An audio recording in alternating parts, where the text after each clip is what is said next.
Alright, you guys, this episode of Paradigm Profiles is called From the Boys Club to the Barrio to Cartel Hitters. David Barron Corona, aka Popeye, was born in Mexico sometime in the year of 1963. His family immigrated to San Diego shortly after his birth, and as Popeye got older, he began associating himself with a street gang called Logan Heights. As is the case with most young gang members, he came from somewhat of an unhealthy family dynamic, with 7 brothers, an alcoholic father, and a mother who by all intents and purposes was considered to be an enabler. During his early teenage years, he started running the streets and took on a lead role with his gang confederates. Even at a young age, Popeye was very influential amongst his peers and exhibited an unusually high appetite for committing sinister acts of violence. At some point, his entire family became entrenched in the criminal element and eventually also became complicit or accepting of Popeye's criminal mischief. This support and acceptance aided in numerous murders and tons of cocaine, methamphetamine, and marijuana being slung and consumed throughout the country. Popeye became a person who literally embodied the 3 entities that would later consume and immerse his entire life: Sureño, Cartel enforcer, and Imero. This cannot be more thoroughly and appropriately represented than it ever has through the prism of one man's criminal journey. There are other Imeros who embodied and championed these 3 entities like Popeye did. One example that I can think of is Jose Bat Marquez, but none exacted these entities and endorsed them like Popeye did. He became the poster child of a Sureño, an Imero, and a Cartel enforcer. Popeye began his criminal journey as a member and leader of a San Diego Logan Heights street barrio called Calle 30 or 30th Street. Coincidentally, Popeye's first murder didn't involve a fellow gang member. In fact, it had nothing to do with being a gang member at all. In 1980, Popeye committed his first homicide in the presence of his gang confederates at the age of 16 when he shot and killed a 68-year-old transsexual man who stormed out of his house in protest of witnessing Popeye urinating against his car. I guess the guy didn't appreciate the fact that Popeye was openly giving his tire a golden shower, and more so, that he did it in front of his house. After the murder, he subsequently fled to Tijuana, where he was arrested and returned to the U.S. for a murder warrant. He would be tried as an adult. The murder charge was later reduced, and at 17 years of age, he was convicted of manslaughter and sent up to do his first bid in a California state prison. At the time of his conviction, he was actually happy with the reduced manslaughter sentence because the case was a second-degree slam dunk for any prosecutor with minimal experience, and he knew this. During his first prison stint, Popeye jumped straight in the mix and aligned himself with the Sureños. And like most status-driven Sureños from Southern California, he started putting in work for the Mexican Mafia. From a Sureño, he eventually elevated his status to his trusted and embraced camarada under the Mexican Mafia's recognized status mobility system. It didn't take long for CDCR to take notice of him and the fact that he was an up-and-coming Sureño. The Goon Squad, or the Gang Intel Unit, kept him on their radar. Because of his close ties to the M and his continued violent behavior, he was eventually transferred to San Quentin State Prison. At that time, most of the so-called troublemakers, or the perpetrators of the Northern and Southern Raza conflict, were being sent to San Quentin or Folsom State prisons. There was nothing unusual about this, as Popeye was on the same path that thousands of young aspiring Sureños were on. But the thing that made him different was that he was still only 17. This was exceptionally young, especially to be in San Quentin back in those days. Prison was a whole different kind of environment. The politics, the caliber of inmate, and just the whole political landscape operated differently. But like I said, Popeye was exceptionally young to be as deep in the mix as he was. Sometime in early April of 1984, Popeye briefly paroled back to his neighborhood in Logan Heights. He touched down, made his rounds, kicked it with some of his homeboys from his hood, and even had the opportunity to see his girl. But like so many of us who get caught up in the system, he caught a parole violation and then got released again sometime around July of 1985. But it was during this last parole violation that he met and befriended someone who would ultimately become instrumental in his rise to success. He met fellow Sureño street gang member Jose Bat Marquez from San Diego. Bat was from a neighborhood in San Diego called Barrio del Sol, and he had already been recruited into the mafia when they met. Bat was a very charismatic, calculating, and shrewd individual. Coincidentally, later, Bat would be the one who would end up sponsoring Popeye and bringing him into this exclusive fraternity. After Popeye made parole again, he was rearrested in October of 1987 for possession of an assault rifle, and as a result, he was tried and convicted of federal prison. It was during this time in federal prison that he made contact with another significant figure that would put him on a whole different path in his criminal career. While in prison in Phoenix, Arizona, Popeye met the brother of former Arellano Felix organization AFO lieutenant, who will be referred to as Chileno, and Gustavo Gus Rivera Martinez. Gus Rivera worked for Mexico kingpin Javier El Dr. Caro Payan. Popeye ended up real tight with both of these guys and guided them through U.S. prison life, utilizing his influence as a Sureño gang member and as an MA associate, making life easier and a lot more bearable for them. In other words, Popeye used these two fraternities as a means to protect these two guys and as a way that guaranteed that they remained threat-free. Because Popeye had so much influence and respect, both Chileno and Gus Rivera were not only embraced and accepted amongst the Sureño collective, but they were also protected and looked after as if they were part of their inner circle. The term one percenter is commonly used in referring to outlaw motorcycle members, suggesting 99% of motorcyclists are law-abiding citizens. Those in the know understand that this term one percenter is nothing more than a weak attempt that's often used in order for some of these motorcycle gang members to save face and try to legitimize themselves in the eyes of law-abiding citizens. In the world of extreme criminals, this overused descriptor is frequently misapplied on guys who fall short of earning this title. The vast majority of gang members, be they street gangs, biker gangs, or prison gangs, they are often followers who gain their strength and identity from the gang. They are sheep waiting to be led, waiting to be misguided, misused, and misapplied by their puppet masters. In prison and street jargon, one percenters are an exclusive club of individuals, usually a small group of hardcore, die-hard loyalists, ambitious and charismatic career criminals. The task for law enforcement officers is to separate the leaders from the sheep by placing the leaders and the dangerous in prison or deporting them if applicable. This is actually playing out right now in prisons all across California after the mass shoe release. Full-blown, bona fide Mexican mafia, Nuestra Familia, Black Guerrilla Family, and Aryan Brotherhood members are out in the general population yards asserting their dominance and control over those that are being referred to as sheep. Henceforth, Popeye possessed the type of characteristics that put him on a whole different type of platform than the average gangster. He possessed the ingredients that would endear and empower him to two criminal organizations. He would serve two of these puppet masters, the Arellano Felix Cartel and the Mexican Mafia. Popeye became a true one percenter in the realm of this lifestyle. In 1989, he was again released from federal prison, but unlike other times before, his grasp at freedom was short-lived. In 1990, because of the strong ties he had established with the Arellano Felix organization in prison, he was officially introduced to AFO Lieutenant Chileno and soon began distributing cocaine Chileno supplied him. This came as a golden opportunity to Popeye, and it opened up a lot of doors. Not only for Popeye, but for some of his fellow Logan Heights homeboys that he would later bring into the fold as well. As Popeye and Chileno became tighter and their loyalty for each other grew, Popeye assisted him in obtaining vehicles the AFO used to smuggle cocaine across the United States-Mexico border.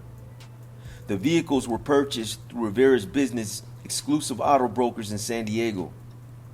The vehicles that were used specifically for their smuggling operations were equipped with secret compartments, and all were legitimately dialed in with DMV, the Department of Motor Vehicles. But in 1991, Popeye would take on an even bigger role and seal the pact with the blood oath. That same year, Chileno referred Popeye to Benjamin Ramon Arellano Felix, Ramon Arellano, as a trusted business partner they could use to carry out murders they wanted done in Mexico and the United States. This was his meal ticket, and this was the opportunity he needed in order to make it to the big leagues. Being given any opportunity at all to work with two of the biggest cartel leaders in the world was nothing short of a true blessing. Even if it was to come in as a driver, as a mule, or as a personal cook, this was the big leagues, and these guys had deep pockets. He initially began working as a bodyguard and sicario for the Arellano Felix brothers of the Tijuana Cartel, AFO, carrying out at least 3 murders, one in Tijuana and another 2 in San Diego. These 3 murders didn't only seal the pact, but it was also more of an opportunity for Popeye to show his loyalty and to prove that he was 100% down with the AFO. And that's exactly what happened. His role only continued to elevate within the AFO. In 1992, Popeye moved from San Diego to Tijuana and began acting as a personal bodyguard for Ramon Arellano. This was a brilliant move by Popeye, as it put him in constant round-the-clock dealings with Ramon and only solidified the relationship. In truth, Popeye probably had very little interest in making Tijuana his new home, but these were the kinds of smart sacrifices Popeye made that worked in his favor. In Mexico, he was trained in paramilitary and police tactics by the AFO and the police who worked for them. Automatic weapons, handguns, tactical gear, and ammunition were stockpiled and used by the AFO members. At the time of Popeye's induction to the AFO, tensions between the AFO and Joaquin Chapo Guzman and the Sinaloa cartel were just starting to escalate. The friction revolved around who would control the drug smuggling routes from Tijuana to San Diego. And neither Chapo or the Arellano Felix brothers wanted to share. It was either run the boards exclusively or nothing at all. Armando Rayo Lopez was another criminal associate and compadre, godfather to Chapo. In early 1989, Ramon Arellano Felix shot and killed Rayo at the Club Britannia in Tijuana, Baja California. This was effectuated as revenge for the 1980s kidnapping and subsequent rape of his sister, Enedina Arellano Felix, at the hands of Rayo. As the story goes, Rayo wanted Enedina, who was in her late teens, to be his wife. When she refused, he proceeded to kidnap her and took her with him for a week. During the week-long excursion, he raped her and beat her into submission, making her do all the things he felt a wife is supposed to do for her husband. As crazy as it may sound, this is a true story. So in early 1989, Mayo Zambada was hosting a birthday party at the Club Britannia. Among those in attendance were brothers Ramon and Benjamin Arellano Felix. At some point during the night, Benjamin and Ramon became aware that Rayo Lopez was present outside the club. Ramon immediately left his table and went outside. Rayo sat in a pickup truck parked just outside the entrance to the Club Britannia. As soon as Ramon seen Rayo, he pulled out a small caliber handgun and shot Rayo multiple times. The shooting occurred very quickly, with Ramon shooting Rayo multiple times in the head and dumping his dead body in a nearby ditch. But here's the thing, because of Chapo Guzman's fondness for Rayo, his murder only exacerbated the tension between the Sinaloa cartel and the AFO. This was just one of many incidents that would pit these two criminal organizations against each other and fuel the hatred that was already escalating. In the following few years, Chapo made several unsuccessful attempts to kill both Benjamin and Ramon. Fortunately for them, most of these attempts weren't carefully planned out. It was mostly initiated when opportunity presented itself. And of course, they willingly answered the call by attempting to return the favor several times themselves. On one of these occasions, on November 8, 1992, Popeye attended a formal business meeting with several members of the Tijuana cartel, including Ramon Arellano Felix and Ismael Higuera Guerrero at the Discoteca Christine in Puerto Vallarta, Jalisco, Mexico. In a scene reminiscent of the infamous 1929 St. Valentine's Day massacre, Sinaloa cartel leader Joaquin Chapo Guzman organized an ambush. This turned out to be a close call because there was a level of planning. Unknown to the Arellanos and their security squad, Chapo's armed team were dressed as police officers who entered the disco trying to play it off like they were policemen.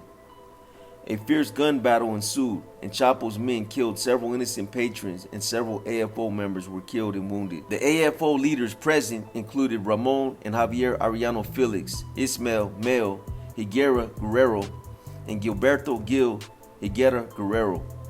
I know I messed those up. During the firefight, Popeye's potential as a true gangster was on full display, and he put on a performance of a true superhero. Almost single-handedly, he thwarted the whole plan and turned the tables on the would-be assassins. When the shooting started, Popeye shot one of the assassins dead, seized his AK-47, and used it to shoot several of Chapo's guys. Popeye then hastily escorted the Arellano brothers and helped them escape by climbing up through a skylight in the roof, where he led the Arellanos and himself to escape the nightclub. While on the roof of the disco, Popeye killed one of Chapo's bodyguards who was guarding the perimeter. This allowed the AFO leaders to climb down safely, grab a taxi, and get the hell out of Dodge. But Popeye wasn't done showcasing his heroics yet. Prior to escaping, he returned to the discotheque floor and again engaged the Chapo's hit team, rearming himself with weapons stripped from the dead. It was this event that sealed the war between them and the remainder of the Federation, as the AFO now realized they were set up by Chapo Guzman, Guerrero, Mayo, and Amado Carrillo. Days after this incident, the AFO leaders gathered back in Tijuana and reflected back on their close call and Popeye saving the lives of the Arellanos and Higueras. They already recognized Popeye's potential as one of their top security enforcers, but this incident reaffirmed just how valuable Popeye really was. Again, this elevated Popeye's status and put him on another level with the AFO. Sometime in late November, Chileno contacted Popeye and escorted him to meet with Benjamin Arellano in the parking lot of the Plaza del Rio shopping center. Chileno and Popeye entered Benjamin Arellano's van and were greeted by Benjamin and Eduardo Arellano Felix. Benjamin asked Popeye if he could put a team of hitters together who could be used to provide protection for him and his brothers. Popeye informed Benjamin that he knew plenty of hitters from Logan Heights, although none of them were really familiar with Tijuana. Popeye toyed with the idea of bringing in fellow Imeros because it would also benefit the M, but he quickly dismissed this idea as the majority of Imeros just weren't versed killers and lacked any real raw experience when it came to serious gunplay. His homeboys from Logan Heights had been in the trenches. A lot of them were already skilled killers, and this is what they did. So in the end, the decision was a no-brainer. Benjamin told Popeye not to trip as far as them not being familiar with Tijuana, that it wasn't a problem, and that he wanted to start out with at least 10 of his best hand-selected guys. He also advised Popeye that he needed to hire these guys on as soon as possible because they were now officially engaged in a war with both the Sinaloa and Juarez cartels. And again, Popeye's status only continued to transcend and surpass itself within the AFO. For his courage and coolness under fire, Benjamin rewarded Popeye with the position of head of the AFO's enforcement arm under Ramon.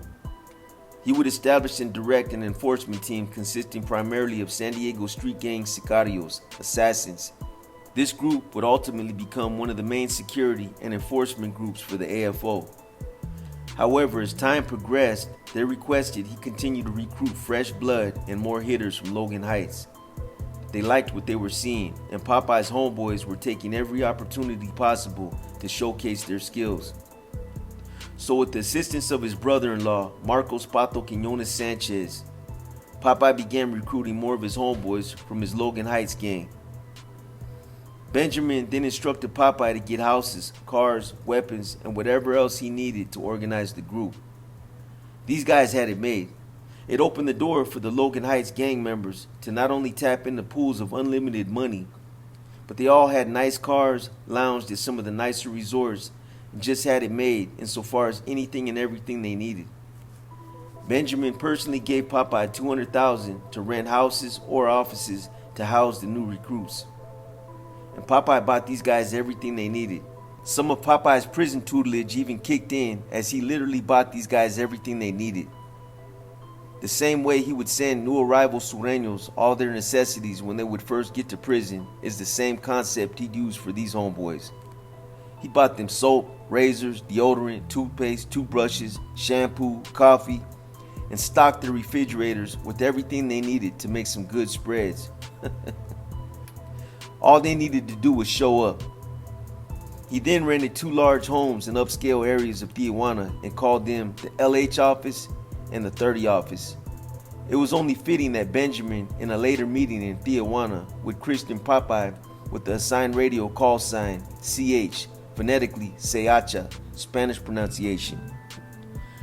From a prison relationship forged in FCI Phoenix with Gus Rivera and Chileno's brother, Popeye initiated the association of the Logan Heights street gang and the AFO that continues to this day, almost 35 years later. Although Popeye moved to Tijuana for good in 1992, he continued to correspond with and send money to fellow Sureños in the California prison system and out on the streets. Popeye also recruited enforcers from the prison system, staying true to his people by putting them on and giving them opportunities to prosper. His track record in prison, along with his rising status within the AFO and his access to drugs, guns, and money, made him a huge asset to the Mexican mafia. And they were taking notice. In 1992, Popeye received his official baptism into the M with Jose Bat Marquez raising his hand and sponsoring him. Popeye became instrumental in smuggling cocaine, methamphetamine, heroin, and marijuana into the U.S., and subsequently its distribution throughout the country. He was also a master at killing and was called upon by the Arellano brothers to kill their enemies on both sides of the border. And Popeye started to like killing. This is what made him so dangerous. In the months after the 1992 meeting, Popeye recruited approximately 30 Logan Heights Sureño gang members, one of which was his brother-in-law Marcos Quiñones Sanchez, aka Pato, as AFO bodyguards and sicarios, assassins. By the end of 1992, Tijuana was flooded with street gang members from Logan Heights who were paid $500 a week and cloned to kill like their recruiter Popeye. Later, Popeye invited 2 of his Mexican mafia carnales, Jose Bat Marquez, his homeboy who recruited him into the MA, and Martin Joe Corona, both from the San Diego area. Many of the Sureño gang members would be personally trained and groomed by Popeye to be AFO enforcers. The offices were designated as the 73 office, 76 office, 78 office, LH office, and the 30 office. Ramon Benjamin and Eduardo Arellano Felix had radio codes of 73, 76, and 78 respectively. The overflow offices LH and 30 were named after the Logan Heights 30th Street gang, or Calle 30, from where many of the enforcers were recruited by Popeye. These locations were populated by a general enforcement and execution team. The enforcers were equipped with assault rifles, semi-automatic pistols, tactical gear, explosives, and various military and police uniforms. They were taught how to handle and maintain their weapons and frequently practiced their tactics at police and private training facilities. Drug use within the MA is usually permitted, and this is something that's widely known. However, Popeye was adamantly against it and didn't allow it. He instituted a zero-tolerance drug use policy, and this was something he didn't waver on. He tried to instill structure into the group of street gang members and did not put up with any forms of insubordination. Maintaining absolute control was a priority of his, and he had no problem terminating anyone who broke or didn't adhere to these policies. He also demanded that his group dress preppy-like and not dress like the traditional cholos or display the mannerisms of a street gangster. This only drew unwanted attention, and he was adamant about flying under the radar. Popeye attempted to wash the gangster out of his recruits. Bottom line, he was smart and had a plan that included security and maintaining a low profile. On the streets of San Diego and other Southern California cities where Sureños thrived, Popeye had access and the support he needed to distribute drugs, extort, and kill for the AFO. He also had enormous support within the California prison system, and this support was fully backed by his MA cohorts. Armando Hernandez, aka Juan Felix or Johnny, was Popeye's closest friend during their youth and rise in the street gang. Both were Calle 30 gangsters and multiple felons. They had a reputation for violence and drug sales. They were one percenters who had a core group that included Jose Hernandez Garcia, Sailor, Alfredo Araujo Big Popeye, and Javier Quinones Sanchez Cholo, who sold PCP at Memorial Park in Logan Heights. Cholo was the brother-in-law of Javier Arellano, aka El Tigrillo, who took leadership of the AFO in March of 2002. Javier was married to Cynthia Braceno, Cholo's sister. Cholo came on the radar in about 2001. He was described at this time as one of the new leaders along with Eduardo Cimental Garcia, Chris, Arturo Villarreal Heredia, and Algon. The other main lieutenants were Gustavo Rivera Martinez, P1, Efrain Perez, Basuengo, Efra, Jorge Aureliano Felix, Macumba, Ernesto Aguilo Hernandez, and Saul Montes de Aca Morlet Ciego. I know I messed those up, but who gives a shit? Cholo was extremely vain, visible, and violent. He definitely had Javier's ear. In the summer of 2008, he was murdered by his own partners and boiled in acid. From March of 1993 to June of 1993, the AFO enforcers from Logan Heights murdered at least 9 people in Southern California and were on a straight roll. This continued until they committed a critical mistake. It was a huge mistake that had huge implications. It all started during the planning stages of what they were hoping would be a successful hit on Chapo Guzman. Based on intel received by Arellano Felix, rival Sinaloa Joaquin Chapo Guzman would be arriving that day at Guadalajara Airport in a Grand Marquis limo. Benjamin wanted to make certain that La Rana, Humberto Benueles, was in Guadalajara with his people. La Rana was the leader of a group of Mexican hitmen and bank robbers primarily from Los Michis, Sinaloa. La Rana was also employed as a hitman for the AFO, and he was extremely loyal to both Benjamin and Ramon. Benjamin instructed Ramon and Popeye to get ready to go. The plan was in motion. Ramon advised the logistics were in place and that they already had everything they needed in Guadalajara, including rifles, pistols, and armored cars. When the hit squad finally assembled, the squad that followed Ramon and Popeye consisted of the following: Juan Vascones Hernandez, Puma; Ramon Mendez Torres, Spooky; Carlos Mendoza Castillo, Paisa; Carlos Garcia Martinez, Tarzan; Villardo Robles, Gory; Hector Villegas, Silly; Antonio Peña Huerta, Lalo Reyes, Gizmo; Jesus Zamora, Salas, Cougar; and Adolfo Marin Cuevas, Night Owl. All were from Logan Heights except for Paisa and Gory, who were from Tijuana and friends of Big Popeye, Alfredo Araujo Avila. The gang members were transported to the Tijuana airport in 2 vehicles where they received plane tickets that were purchased previously by a trusted AFO member. Benjamin directed Popeye to tell his people to go to the plane 2 by 2 and not have everyone board together. This was a security caveat implemented to avoid detection. Upon arriving at Guadalajara, the AFO enforcers were dispatched to 2 large residences. Ramon then met with La Rana and his enforcers. The 2 enforcement groups, La Rana's and CH's, were kept separate during the entire operation, although La Rana and CH maintained communication with each other by radio. On May 24, 1993, Catholic Cardinal Juan Jesus Posadas Ocampo was shot to death at the Guadalajara airport.